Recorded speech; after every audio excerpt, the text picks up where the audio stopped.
ಮಂಗಳೂರಿನ Bengre youth club ವತಿಯಿಂದ ದಿವಂಗತ ಹರ್ಷಿತ್ ರಾಜ್ ಸವಿ ನೆನಪಿಗಾಗಿ ಮಹಿಳಾ ಥ್ರೋಬಾಲ್ ಪ್ರೀಮಿಯರ್ ಲೀಗ್ 2022 ಅನ್ನು ಹಮ್ಮಿಕೊಳ್ಳಲಾಗಿತ್ತು.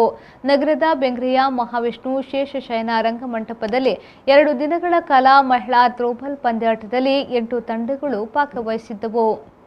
ಮಂಗಳೂರಿನ ಬೆಂಗ್ರೆಯ ಮಹಾವಿಷ್ಣು ಶೇಷಶಯನ ರಂಗಮಂಟಪದಲ್ಲಿ 2 ದಿನಗಳ ಕಾಲ ಮಹಿಳಾ ಥ್ರೋಬಾಲ್ ಪ್ರೀಮಿಯರ್ ಲೀಗ್ 2022 ಅನ್ನು ಹಮ್ಮಿಕೊಳ್ಳಲಾಗಿತ್ತು. ಇನ್ನು ಅತಿಥಿ ಗಣ್ಯರ ಉಪಸ್ಥಿತಿಯಲ್ಲಿ ಕ್ರೀಡಾಕೂಟಕ್ಕೆ ಶನಿವಾರ ಮುಂಜಾನೆ ಚಾಲನೆ ಸಿಕ್ಕಿತು.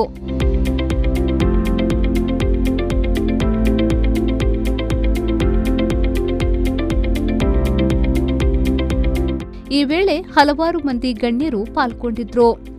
ಸುಮಾರು 8 ತಂಡಗಳು ಮಹಿಳಾ ಥ್ರೋಬಾಲ್ ಪ್ರೀಮಿಯರ್ ಲೀಗ್ ಪಂದ್ಯಾಟದಲ್ಲಿ ಭಾಗವಹಿಸಿದ್ದವು. Youth club Kodikal, D loft Bengre, FMI club Athletica, Varnika blasters, Bengre phoenix, Bengre strikers, north star Bengre ತಂಡಗಳು ಥ್ರೋಬಾಲ್ ಪ್ರೀಮಿಯರ್ ಲೀಗ್ನಲ್ಲಿ ಅತ್ಯುತ್ತಮ ಪ್ರದರ್ಶನ ನೀಡಿದ್ದವು. ಇನ್ನು ಸಮಾರೋಪ ಕಾರ್ಯಕ್ರಮದಲ್ಲಿ ಅತಿಥಿ ಗಣ್ಯರು ವಿಜೇತ ತಂಡಗಳಿಗೆ ಪ್ರಶಸ್ತಿಯನ್ನ ನೀಡಿ ಗೌರವಿಸಿದ್ರು. ಎಫ್ಎಂಐ ಹೆಜಮಾಡಿ ತಂಡ ಪ್ರಥಮ ಪ್ರಶಸ್ತಿಯನ್ನ ಮುಡಿಗೇರಿಸಿಕೊಂಡ್ರೆ ನಾರ್ತ್ ಸ್ಟಾರ್ ಬೆಂಗ್ರೆ ದ್ವಿತೀಯ ಸ್ಥಾನಕ್ಕೆ ತೃಪ್ತಿ ಪಡೆದುಕೊಂಡಿತ್ತು. ತೃತೀಯ ಸ್ಥಾನವನ್ನ ವರ್ನಿಕಾ ಬ್ಲಾಸ್ಟರ್ಸ್ ಎರ್ಮಾಳ್ ತಂಡ ಪ್ರಶಸ್ತಿಯನ್ನ ಪಡೆದುಕೊಳ್ಳುವಲ್ಲಿ ಸಫಲವಾಯಿತು. ಚತುರ್ಥ ಸ್ಥಾನವನ್ನ ಡಿ ಲಾಫ್ಟ್ ಬೆಂಗ್ರೆ ಪಡೆದುಕೊಂಡಿತ್ತು. ಇನ್ನು ನಾರ್ತ್ ಸ್ಟಾರ್ನ ಪೂರ್ಣಿಮಾ ಬೆಸ್ಟ್ ಆಲ್ರೌಂಡರ್ ಪ್ರಶಸ್ತಿಯನ್ನ ಪಡೆದುಕೊಂಡ್ರೆ ಬೆಸ್ಟ್ ಸ್ಮ್ಯಾಶರ್ ಆಗಿ ಎಫ್ಎಂಐ ತಂಡದ ಅಮಿಷಾ ಪ್ರಶಸ್ತಿಯನ್ನ ಮುಡಿಗೇರಿಸಿಕೊಂಡ್ರು. ಬೆಸ್ಟ್ ಸರ್ವರ್ ಪ್ರಶಸ್ತಿಯನ್ನ ವರ್ನಿಕಾ ಬ್ಲಾಸ್ಟರ್ಸ್ ತಂಡದ ವೈಷ್ಣವಿ, ಬೆಸ್ಟ್ ರಿಸೀವರ್ ಪ್ರಶಸ್ತಿಯನ್ನ ಡಿ ಲಾಫ್ಟ್ ತಂಡದ ವಿಜಯಲಕ್ಷ್ಮಿ, ಎಮರ್ಜಿಂಗ್ ಪ್ಲೇಯರ್ ಆಗಿ ನಾರ್ತ್ ಸ್ಟಾರ್ ತಂಡದ ರಿಶಾಲಿ ಪ್ರಶಸ್ತಿಯನ್ನ ತನ್ನದಾಗಿಸಿಕೊಂಡ್ರು. ಸಮಾರೋಪ ಕಾರ್ಯಕ್ರಮದಲ್ಲಿ ಪಾಲ್ಗೊಂಡು ಮಾತನಾಡಿದ ಮೇಯರ್ ಪ್ರೇಮಾನಂದ ಶೆಟ್ಟಿಯವರು ಕ್ರೀಡಾಕೂಟಕ್ಕೆ ಸರ್ಕಾರ ಹಾಗೂ ಸಂಘ ಸಂಸ್ಥೆಗಳು ಕೂಡ ಪ್ರೋತ್ಸಾಹ ನೀಡುತ್ತಾ ಬಂದಿದೆ. ಮುಂದಿನ ದಿನಗಳಲ್ಲಿ ಇನ್ನಷ್ಟು ಕ್ರೀಡೆಗಳು ನಡೆಯಲಿ ಎಂದು ಶುಭ ಹಾರೈಸಿದರು. ಬೆಂಗ್ರೆ ಪ್ರದೇಶದಲ್ಲಿ ನಾನು ಹಲವಾರು ವರ್ಷಗಳಿಂದ ಗಮನಿಸ್ತಾ ಇದ್ದೇನೆ. ಬೇರೆ ಬೇರೆ ರೀತಿಯಾದಂಥ ಚಟುವಟಿಕೆಗಳು, ನಿರಂತರವಾದಂಥ ಚಟುವಟಿಕೆಗಳು, ಅದು ಕ್ರೀಡಾ ಇರ್ಬೋದು, ಸಾಂಸ್ಕೃತಿಕ ಚಟುವಟಿಕೆಗಳು ಇರ್ಬೋದು, ಸೇವಾ ಚಟುವಟಿಕೆಗಳು ಒಂದು ರೀತಿಯಲ್ಲಿ ಈ ನಗರಕ್ಕೆ ಮಾದರಿಯಾಗುವಂಥ ಒಂದು ಕೆಲಸ ಕಾರ್ಯಗಳು ಈ ಪ್ರದೇಶದಲ್ಲಿ ನಿರಂತರವಾಗಿ ನಡೀತಾ ಇದೆ. ನಾನು ಒಂದು ವಿಚಾರ ಬೇಕಾಗಿರುವಂಥದ್ದು, ಸಹಜವಾಗಿ ಮಂಗಳೂರು ಮಹಾನಗರ ಪಾಲಿಕೆ ಹೇಳಿದರೆ ಬೆಂಗ್ರೆ ಒಂದು ರೀತಿಯಲ್ಲಿ ಒಂದು ದ್ವೀಪದ ರೀತಿಯಲ್ಲಿ ಯಾವುದೇ ರೀತಿಯಾದಂಥ ಮೂಲಭೂತ ಸೌಕರ್ಯ ಸಿಗದೆ ವಂಚಿತವಾಗಿರುವಂಥ ಪ್ರದೇಶ ಹೇಳಿದೆ. ಆದರೆ ಬೆಂಗ್ರೆಯ ನಾಗರಿಕರು, ಮಹಾಜನತೆ ನಿರಂತರವಾಗಿ ಈ ರೀತಿಯಾದಂಥ ಚಟುವಟಿಕೆಗಳನ್ನು ಮಾಡುವ ಮುಖೇನ ಈ ನಗರದವರನ್ನು ಇಲ್ಲಿಗೆ ತರಿಸುವ ಮುಖೇನ ನಗರದ ಜೊತೆಗೆ ನಾವಿದ್ದೇವೆ, ಸಂಪೂರ್ಣವಾಗಿ ನಿರಂತರವಾಗಿ ನಾವು ನಗರದ ಜೊತೆ ಇದ್ದೇವೆ ಎನ್ನುವಂಥದ್ದು ನಾವು ಕೂಡ ನಗರದ ಅವಿಭಾಜ್ಯ ಅಂಗವಾಗಿ ಹೇಳಿ ತೋರಿಸ್ತಾ ಇರುವಂಥದ್ದು ಬಹಳ ಸಂತಸದ ವಿಚಾರ. ಇವತ್ತು ಕೂಡ ಈ ಕ್ರೀಡೆಯಲ್ಲಿ ಕ್ರೀಡಾಪಟುಗಳು ಈ ಬೆಂಗ್ರೆಯ ನೆಲದಲ್ಲಿ ರಾಜ್ಯ ಮಟ್ಟದ, ಅಂತಾರಾಷ್ಟ್ರೀಯ, ರಾಷ್ಟ್ರೀಯ ಮಟ್ಟದ ಕ್ರೀಡಾಪಟುಗಳು ಒಂದು ಇಲ್ಲಿ ತಮ್ಮ ಪ್ರತಿಭೆಯನ್ನು ಪ್ರದರ್ಶಿಸಿರುವುದು ಈ ಮಣ್ಣಿನ ಯುವಕ ಯುವತಿಯರಿಗೆ ಒಂದು ಪ್ರೇರಣೆ ಅಂತ ಹೇಳಿದರೆ ತಪ್ಪಾಗಲಿಕ್ಕಿಲ್ಲ. ತದಬಳಿಕ ಉದ್ಯಮಿ ಹಾಗೂ ಕಾಂಗ್ರೆಸ್ ಮುಖಂಡ ಪ್ರಸಾದ್ ಕಾಂಚನ್ ಅವರು ಮಾತನಾಡಿ, ಮುಂದಿನ ದಿನಗಳಲ್ಲಿ ನಡೆಯುವ ಪಂದ್ಯಾಟಕ್ಕೆ ನಾನೆಲ್ಲಾ ರೀತಿಯಲ್ಲೂ ಸಹಕಾರವನ್ನ ನೀಡುತ್ತೇನೆ. ಬೆಂಗ್ರೆಯ ಚಂದ್ರು ಕ್ರೀಡಾ ಕ್ಷೇತ್ರದಲ್ಲಿ ಉತ್ತಮ ಸಾಧನೆಯನ್ನ ಮಾಡಿದ್ದಾರೆ ಅಂತ ಅವರು ಮೆಚ್ಚುಗೆಯನ್ನ ವ್ಯಕ್ತಪಡಿಸಿದ್ರು. ಎಲ್ಲಪ್ಪನಾಗ ಬೈದಿನ ಕಮ್ಮಿ ಮೂಲು ಆಂಡ್ಲ ಬುಲೆಯೊಂದು ಬನ್ನಾಗ ಚೇತನ್ನ ದೋಸ್ತಿ ಐಬಕ್ಕ ಮಸ್ತ್ ಸರಿ ಸಾಧಾರಣ ಪೂರ ಕಾರ್ಯಕ್ರಮಗಳ ಮೂಲ ಬೈದಿನಂಚಿನ ಒಂಜಿ ನೆನಪು ಎಂಕ ಗೊತ್ತುಂಡು. ಆಂಡ್ಲ ಎನ್ನ ಸಾಮಾಜಿಕ ಜೀವನಡು ಯಾನು ತೂಪಿನಿಂದಾನೆ ಬಂದಾಗ ನಮ್ಮ ಇಡೀ ದೇಶದ ಒಂಜಿ ಕ್ರೀಡಾ ವಿಭಾಗಕ್ಕೆ ಬೆಂಗ್ರೆಡ್ ಜನಕುಲು ಕೊರ್ತಿನಂಚಿನ ಕೊಡುಗೆ ವಾ ಊರ್ದಕ್ಲ ಕೊರ್ತು ಚೇರು ಬಂಡದು ಯಾನು ಈ ಸಂದರ್ಭ ಪಂಡ್ರ ನೆನಪುಲ್ಲೆ.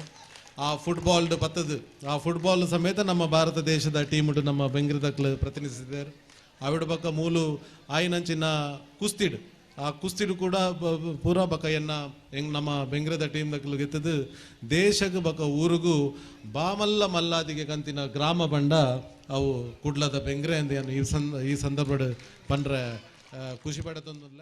ಇದೇ ವೇಳೆ ದಕ್ಷಿಣ ಕನ್ನಡ ಮಗುವೀರ ಮಹಿಳಾ ಸಂಘದ ಅಧ್ಯಕ್ಷೆ ಹಾಗೂ ಕರ್ನಾಟಕ ಮಹಿಳಾ ಥ್ರೋಬಾಲ್ ತಂಡದ ಮಾಜಿ ನಾಯಕಿ ಅಪಿಎಸ್ ಸಾಲ್ಯಾನ್ ಅವರನ್ನ ವೇದಿಕೆಯಲ್ಲಿ ಸನ್ಮಾನಿಸಲಾಯಿತು. ಸನ್ಮಾನ ಸ್ವೀಕರಿಸಿ ಮಾತನಾಡಿದ ಅವರು ಹೆಚ್ಚು ಹೆಚ್ಚು ಕ್ರೀಡಾಕೂಟವನ್ನು ನಡೆಸುವ ಮೂಲಕ ಕ್ರೀಡಾಪಟುಗಳಿಗೆ ಪ್ರೋತ್ಸಾಹ ನೀಡುವ ಕೆಲಸ ಆಗಬೇಕು ಎಂದು ಹೇಳಿದರು. ಬೈದಿನ ಟೀಮ್ ತುವನಾಗ ಈತು ಖುಷಿ ಆಪಣ್ ಪಂಡಾಗ ದಯಪಂಡ ನೆಟ್ ಏತ್ ಟೀಮ್ ಉಂಡ ಐಟ್ ಪೂರ ಎನ್ನ ಸ್ಟೂಡೆಂಟ್ ನಕ್ಲುಲ್ಲರು ಪ್ಲಸ್ ಎನ್ನ ಗೇಮ್ ಗೊಬ್ಬುದಿನ ಪೂರ ಪ್ರತಿನಿಧಿ ನಕಲು ಉಲ್ಲೇರು ಪಂಪಿನಕ್ಕೆ ಯಾನು ಮಸ್ತ್ ಸಂತೋಷ ಪಡುವಲ್ಲ ಅಂಚನೆ ಬಕ್ಕ ಈ ಊರುಡು ನಿಜವಾದಿತ್ತ ರಾಜ್ ಪನ್ಲಕ್ಕನೆ ಪ್ರತಿ ಒಂಜಿ ಗೇಮನ್ನ ಮುಲ್ಪನಿಕಲ್ ಕಂಡಕ್ಟ್ ಮಲ್ತೊಂದಿತ್ತಾರೆ ಈತು ಸಮಡಿಂಚಿಲ್ಲ ಅವೇ ನಲ್ಲ ಮುಂದರಿಸಿಕೊಂಡು ನಮ್ಮ ಯುವಕಿಯರು ಖಾಲಿ ಒಂಜಿ ದುಡಿಪಿನತ್ತು ಮೀನುಗಾರಿಕೆ ಮಲ್ಪನತ್ತು ಆಯ್ತೊಟ್ಟಿಗೂ ಈ ಒಂಜಿ ವ್ಯಾಯಾಮದಂಚಿನ ಈ ಸ್ಪೋರ್ಟ್ಸನ್ ಪೂರ ನಿಕಲ್ ತಯಾರು ಮಲ್ಪೋಡು ನಲ್ಲ ಮಿತ್ತಗೆ ಒಂದು ಮುಂದರಿಸನ್ ಪೋಡು ಪಣದು ಯಾನಿಗಳ ನಮ್ರತೆ ವಿನಂತಿ ಮಲ್ತೊಂದಿಲ್ಲ ಅಂಚನೆ ನಮ್ಮ ಸಮಾಜಡು ನಮ್ಮ ಮಹಿಳೆಯರಿಗೆಲ್ಲ ಪನ್ಪಿನ್ಯಾನು ಈತ ಯಂಗ್ಸ್ಟಾರಲ್ಲರು ಯಾನು ವಿಶ್ ಮಲ್ಪನ ನಿಕಲೆ ಪ್ರತಿ ಊರಿಗೆಲ್ಲ ಒಂಜಿ ವಿಷಯ ಪಂಡೆ ಪೂರಾಕಲ್ಲ ಇತ್ತ ಯಂಗ್ಸ್ಟಾರ್ ಇತ್ತನ ಏ ಟೀಮ್ ಉಲ್ಲರ ನಿಕಲು ಪ್ರತಿ ಒರಿಯಲ್ಲ ಅಂತಾರಾಷ್ಟ್ರೀಯ ಮಟ್ಟೋಡು ನಿಕಲು ಪ್ರತಿ ಮ್ಯಾಚ್ ವಿನ್ ಆದ ನಿಕಲು ಒಂದು ಪ್ರತಿನಿಧಿ ಆದ ಬರೋಡು ಪಂಪಿನ ಆ ಹೆಮ್ಮೆನೆ ಈ ಊರಿಗೂ ನಿಕಲು ಕಂದುಕೊರಡು.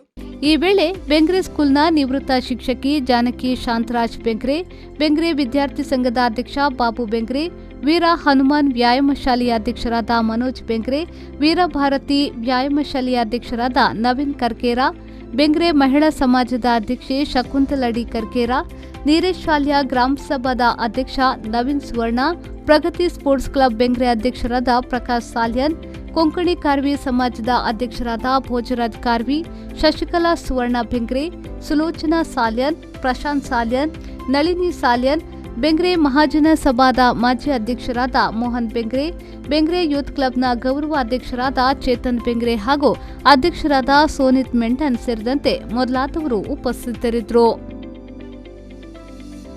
ಬ್ಯೂರೋ ರಿಪೋರ್ಟ್ ವಿ4 ನ್ಯೂಸ್ ಮಂಗಳೂರು.